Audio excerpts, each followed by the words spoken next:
The wind carried whispers through the empty alleyways of the quiet town. Autumn leaves swirled along the sidewalk, and beneath an old wooden bench outside a shuttered corner store, a dog lay curled up, waiting. Not for food, not for warmth, but for someone who would never return. He was called Max by the townsfolk, though no one knew his real name. No collar, no tag, just a worn patch of fur where something used to hang. What they did know was this. Max came to the same spot every day, rain or shine, snow or heat wave. He'd sit by the bench as if guarding a memory, as if holding on to a promise only he remembered. It started years ago. A silver pickup truck had pulled up to the shop's front curb. The door opened. Out came an elderly man with kind eyes, a slight limp, and a voice that always hummed softly when he walked. Beside him, Max, tail wagging, nose sniffing, followed closely. The man patted his head. "Be right back, buddy," he said. But he never came back. Inside, a sudden collapse, a heart attack. Paramedics. Sirens. Confusion. And then silence. Max waited. Hours turned to a day to weeks. The truck disappeared. The store closed. But Max never left. The townspeople noticed. Some pitied him. Others tried to take him in, but Max would always escape and return to that bench. An old lady named Miss Clara brought him leftovers each morning. A group of teenagers once knitted him a blanket and left it nearby. One winter, the local vet, Dr. Samuels, tried to bring him indoors during a blizzard. Max whimpered and scratched at the door until Samuels gave up and let him go. His loyalty couldn't be caged. His memory was a leash tighter than any collar. "It's been 3 years," Clara once whispered to Dr. Samuels as they watched Max curl beneath the bench. "He's still waiting for him. Doesn't even know he's gone." "Or maybe he does," Samuels replied, eyes heavy. "Maybe he just can't accept it." Max became part of the town's soul. Tourists would take photos. Kids would ask their parents, "Why does the dog live there?" And every story began the same way. He's waiting for someone who's not coming back. But to Max, none of that mattered. He'd perk up at the sound of footsteps, lift his head when a similar truck passed, wag his tail, only for hope to die again. Then one morning, something changed. The bench was gone. The city removed it during sidewalk repairs. Max arrived to find the space empty. He sniffed the ground, confused. He circled the spot again and again. Finally, he sat on the bare cement, head low, body still. The town watched, worried. Would he give up? Would he leave? He didn't. Instead, he lay down on the cold ground, right where the bench had stood, as if his heart could still see what was no longer there. Clara, watching from across the street, wiped a tear from her cheek. "He's not just waiting," she whispered. "He's remembering." Weeks passed. Max grew slower. He limped a little now, his back legs stiff. His eyes clouded with age. But he still made his pilgrimage every morning, settling in that same spot, facing the road. Then came the storm. Dark clouds gathered one February evening. Winds howled through the narrow streets. Rain slammed the windows. Trees bent in the wind's fury. Clara begged Max to come into her home. She opened the door, called his name, stood in the pouring rain with a towel and a bowl of food. But Max wouldn't come. Instead, he walked through the rain, slowly, deliberately, back to his place. She watched him lie down, water soaking through his fur, eyes closed against the wind. The next morning, the storm passed. The sun rose, and Clara didn't see Max. Her heart stopped. She rushed across the street, stepping over puddles, scanning the sidewalk.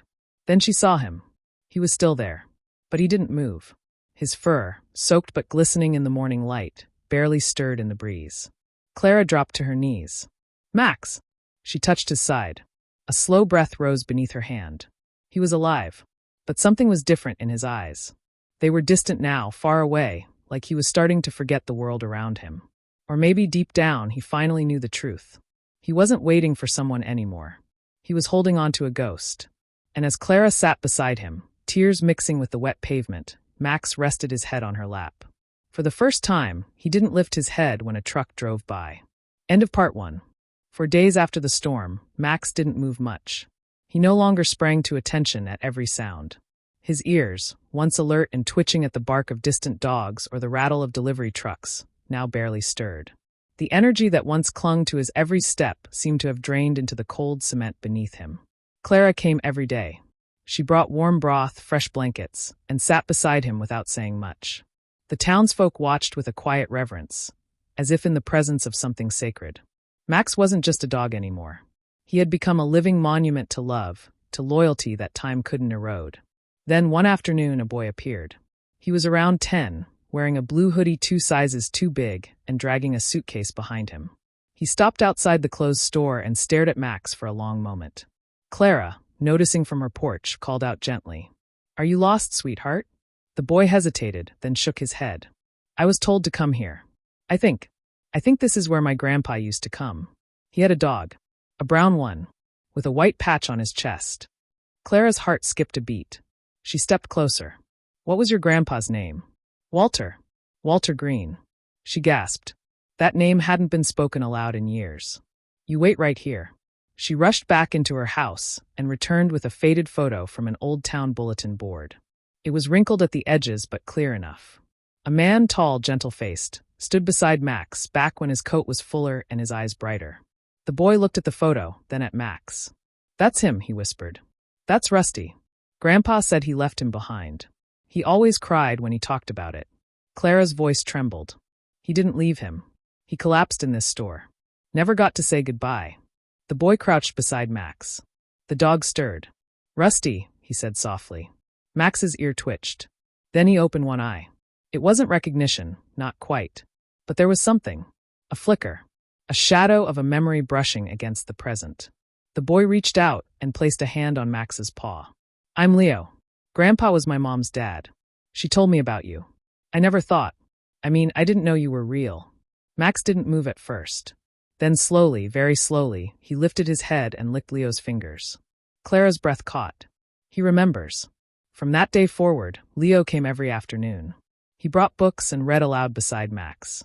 He told him stories about school, about his mom, about how Walter, his grandpa, used to talk about his brave dog who never left his side. Max began to respond. He'd lift his head when Leo called. His eyes, once dull, grew curious again. When Leo laughed, Max's tail gave the smallest of wags. It wasn't a miracle.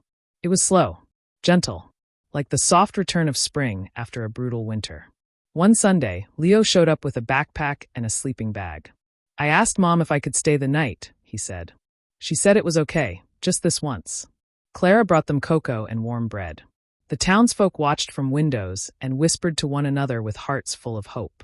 That night, under the stars, Leo snuggled beside Max and whispered, "You don't have to wait anymore. He loved you. He just couldn't come back."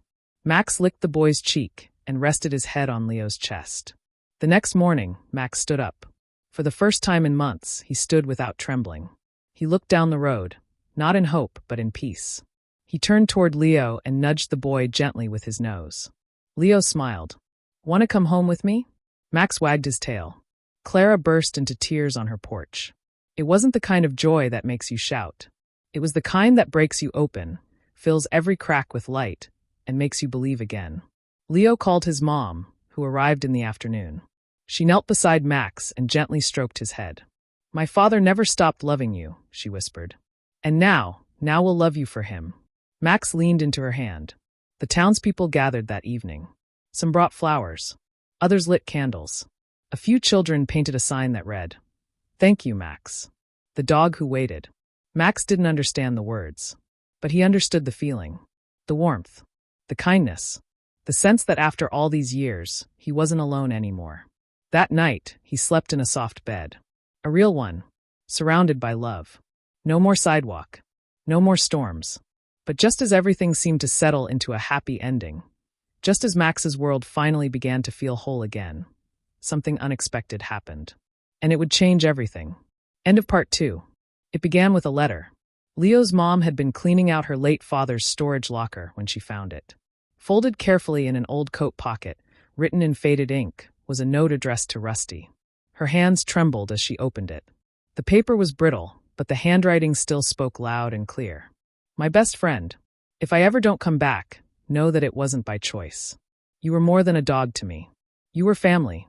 You gave me a reason to get up every morning, and your loyalty taught me more than any man ever could. Wait for me, but not forever. When the time comes, find someone new to love. You deserve that. With all my heart. Walter." Tears rolled down her cheeks. She folded the note again and brought it home. That evening, she handed it to Leo. He read the words aloud as Max, now curled up on a soft cushion by the fireplace, lifted his head and watched him. Leo smiled. He gave you permission to stop waiting. And you did. Max blinked slowly, then laid his head back down with a peaceful sigh. The months passed. Max grew older, but for the first time in years, he didn't seem tired. He had a backyard now, a cozy bed, a family who loved him not for his legend, but simply for being him. He played fetch with Leo on sunny afternoons, napped beside the fireplace on rainy days, and watched squirrels with mild amusement from the porch swing. He never returned to the sidewalk again. Then one quiet morning, Max didn't wake up. Leo found him curled on his favorite blanket, sunlight pouring through the window onto his graying fur. His chest had stopped rising. His eyes were closed. But there was no pain on his face, only peace. The family buried him beneath the old oak tree in their backyard. Leo carved a stone himself. It read, "Rusty, the dog who waited. Loved until the end." The townspeople came to say goodbye. Clara placed a single sunflower at his grave. Dr. Samuels gave a short, tearful speech about loyalty and love. And the children who once played near his bench left notes tied in ribbons, thanking Max for teaching them what it means to be faithful. Later that evening, Leo stood alone by the oak tree, one hand resting on the carved stone. "I hope you found him," he whispered. "I hope he was waiting for you too." A soft breeze rustled the leaves, and for a brief moment, Leo thought he could hear two sets of footsteps running through the clouds. The moral of Max's story asterisk. Sometimes love waits.